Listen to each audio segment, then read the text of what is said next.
Navigating Christian Womanhood is about women who are walking with the Lord and doing that from a biblical perspective, encouraging women to do that from a biblical perspective. My whole goal today is to get you to commit to growing in the knowledge of God. I feel that's the key to being stable women in an unstable world. But if you have never made a commitment to Christ, then you got to start right here. The whole point is to encourage women to be mindful of God and intentional in their walk with Him in all aspects of their life.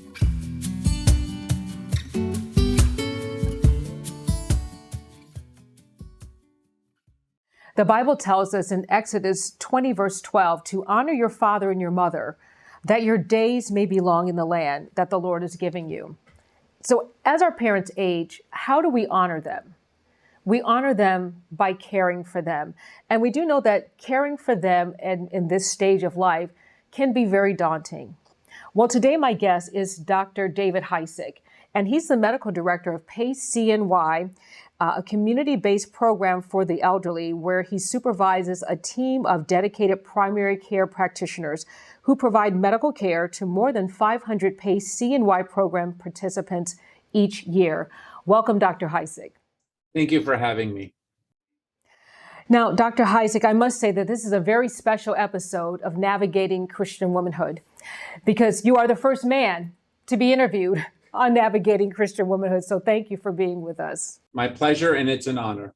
So as I mentioned earlier, it's a very difficult stage, caring for parents as they age. And for those that are caring for them, that are entering into this season of life with their parents, what would you say would be the first thing that they need to know?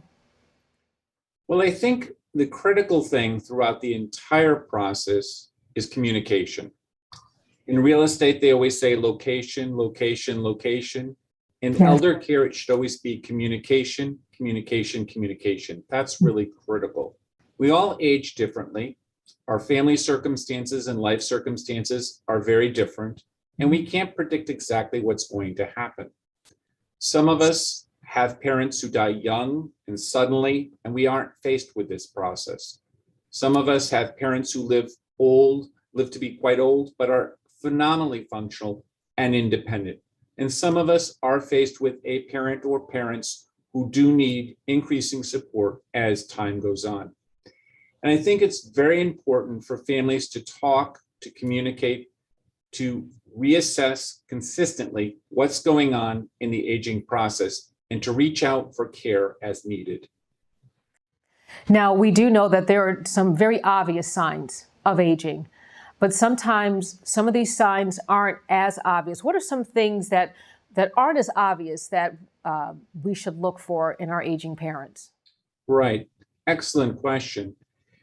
Some of the more obvious, obviously, are the functional issues, not able to get up the stairs independently, not able to shovel the driveway or mow the lawn, or even unscrew screw-topped medications or jars in the refrigerator, physical types of debilitation. However, some are more subtle, and those are the issues that we are concerned with regard to dementia. People who start to forget, put things in the wrong place, leave the stove or the oven on, forget to turn the water off, and potentially could hurt themselves or others in doing so. Those can be very subtle. And because we all want to help, we tend to work around them. So it's not uncommon for our families to kind of buffer that. So mom may forget, but one of the kids answers for them. And there are many times when we see somebody who's got fairly advanced dementia and the family doesn't recognize because they've created this wonderful sort of support web. But when we get to a certain point and they can't provide that support any further, then there's usually a little bit of anguish and a little bit of soul searching. So when we see this in our aging parents, it's a very difficult conversation to have. And as you mentioned, communication is key. How would you suggest that the caregivers or those children of aging parents, for lack of better word. Well, they are their children, but they're not children. How do they have that difficult conversation with them? Right. It is important to be honest and to sit down sooner than later. I usually ask people directly, how do you think things are going? Do you have any concerns, any issues, any problems? Sometimes if they say no, I actually get a little deeper. Are you having any problems with your memory? And when they say no, and I understand there have been problems, I'll point them out gently, of course. Well, you forgot to turn off the stove yesterday. You left the car keys in the refrigerator. The milk has been sitting out on the counter for 3 days. Those are concerning to me. Why do you think that happened? And what do you think we can do to make it not happen again? Those types of conversations are tough, but they're very important. One of the things that we don't do in this country, in this society, is we don't plan ahead adequately. One of the things that you pointed out right from the very beginning is that aging is a very normal process. Unless we die early of an injury or an illness, we will age, and our abilities will decline as we age. It's a normal aspect of aging. And we should be planning ahead as that happens. We should be planning for ourselves as well as our loved ones. That should involve legal, healthcare, residential, and support types of communications. And those people and those families who plan ahead often have a much more successful aging process than those who are reactionary when a crisis hits. So what are some of the suggestions for planning ahead? Good question. One of the things I would say is, separate from the healthcare issues that we're focusing on right now, is legal. You should have an estate lawyer look over the family's finances. Skilled care, assisted living, those aren't free. And so it's important for families to understand what resources they have for their parents, for the family, and make sure those are being adequately managed. As far as healthcare is concerned, having a primary care physician or a network of providers is very important. And having an open line of communication between the family, a designated family member, and the patient and the healthcare provider is important as well. Because mom or dad may start forgetting what the doctor says, and that family member is the glue that holds the whole equation together, so to speak. Those things are important. Looking at the entire residential situation. You may have owned a house and raised 3-4 kids in it, and now you're alone and older, and that house is way too big and way too much to manage. The family needs to look at that. Is somebody else going to move into that house? Is mom or dad better served living in a different situation? Those types of things are very, very important. So it is really, really important to plan all aspects of aging. Because as I said up front, when you plan, you're much more likely to have a successful outcome than if you wait until a crisis. Now, as people age, obviously independence is very important to them. And for them to stay in their own home, I think that's probably what most aging people want to do. How would a loved one go about helping that person to stay in their home as long as possible? Right. PACECNY, Program of All-Inclusive Care for the Elderly, is actually designed to do that. And there are multiple PACE programs across the country that do just that. But it has to be with full family support and full participant or patient support. We look at really the whole picture. Is the living arrangement safe? Do we have the support we need? Is it financially viable? All of those sorts of things. And you're right. People would really like to stay in their own home where they're very comfortable and so forth. And many times we can have that happen. But you really have to think very carefully about the whole picture.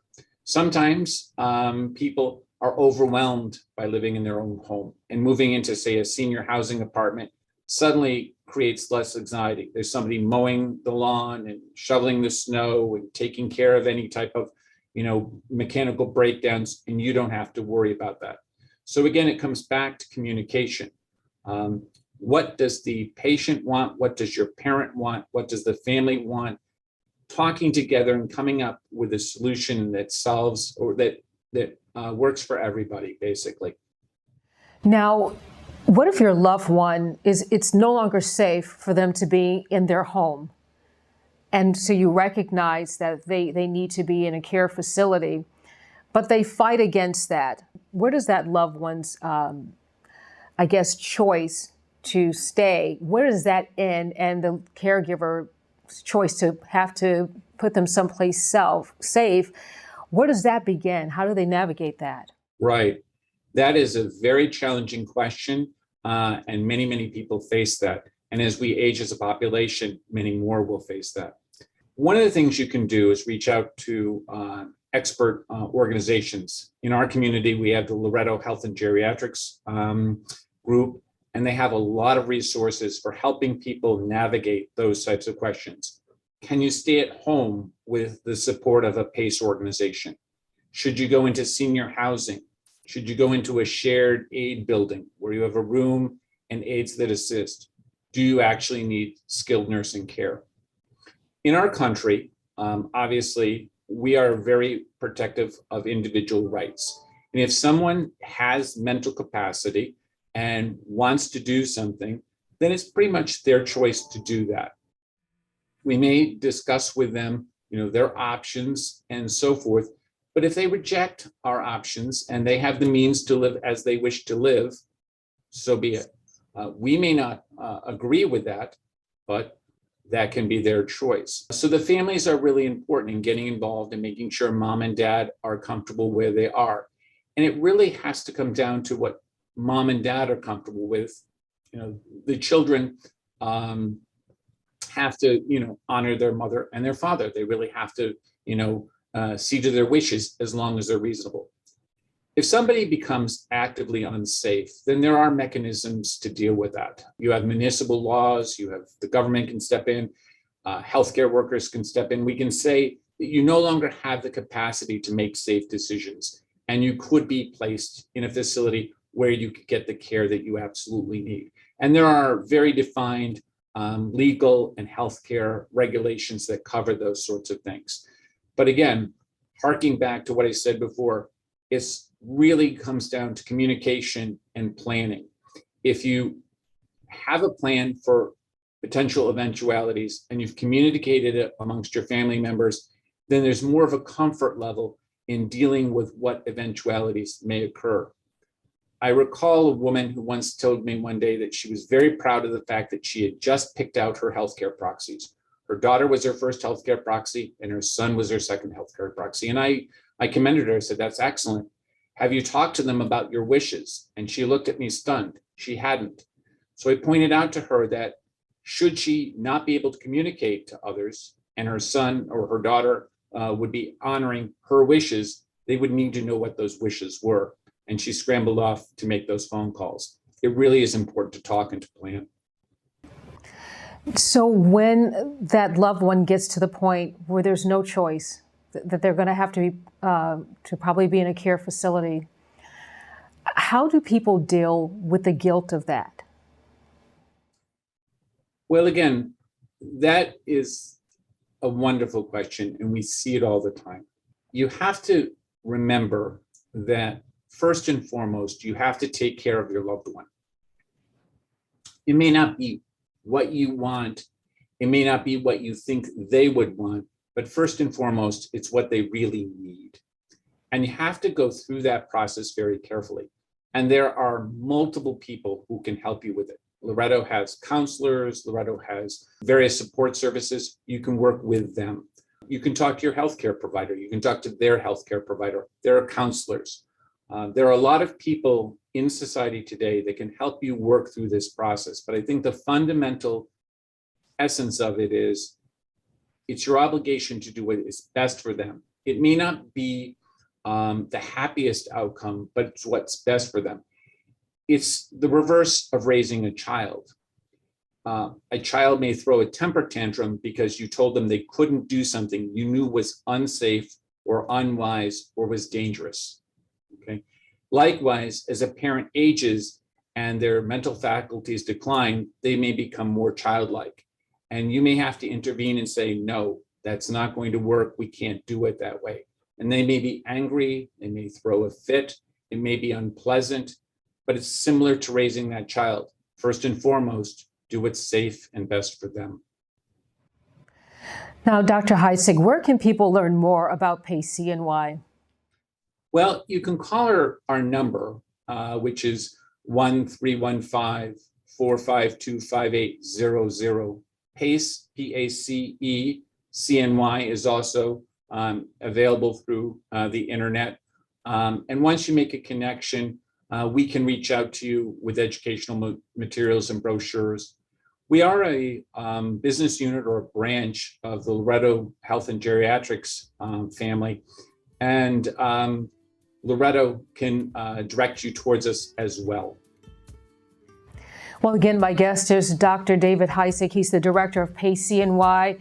Thank you for sharing with us just some tips on how we can honor our parents and caring for them as they age. Thank you, Dr. Heisig. Thank you, Sonya. Pleasure to be with you. Thank you.